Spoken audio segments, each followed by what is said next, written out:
গোয়াইনঘাটের রাধানগর বাজারে কোরবানির ঈদকে সামনে রেখে জমে উঠেছে পশুর হাট। আফাজউদ্দিনের তথ্য, ভিডিও চিত্রে দেখুন বিস্তারিত।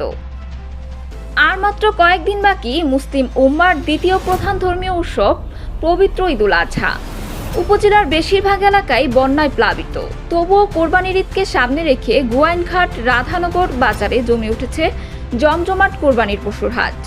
লোক সমাগম অনেক হলেও বেচা বিক্রি জমে ওঠেনি অন্যান্য বছরের মতো, জানালেন একাধিক বিক্রেতারা। হাটগুলো ক্রেতাদের পদচারণের সরগরম থাকলেও দাম সাধ্যের বাইরে থাকায় অনেক ক্রেতাই দাম কমার অপেক্ষা করছেন। মাঝারি ও ছোট আকারের পশুর চাহিদা বেশি বলে জানিয়েছেন ক্রেতা বিক্রেতারা। রাধানগর বাজারে সেলিম মিয়া এক গরু বিক্রেতা জানান, দীর্ঘদিন ধরে গরু লালন পালন করছি লাভের আশায়। যদি ভারতীয় গরু বাজারে না আসে তাহলে আমাদের দেশীয় গরুর ন্যায্য মূল্য পাবে বলে আশাবাদী। ভারতীয় গরু বাজারে আসার কারণে দেশীয় খামারিরাও হিমশিম খাচ্ছে। আরও জানা গেছে, হাওড়া অঞ্চলের বসতবাড়ির চতুর্দিকে পানি থাকার কারণে গরু কিনছেন না অনেকেই। বন্যার পানি কমার সাথে সাথেই কেনাবেচার ধুম পড়বে বলে জানান একজন গরু ব্যবসায়ী।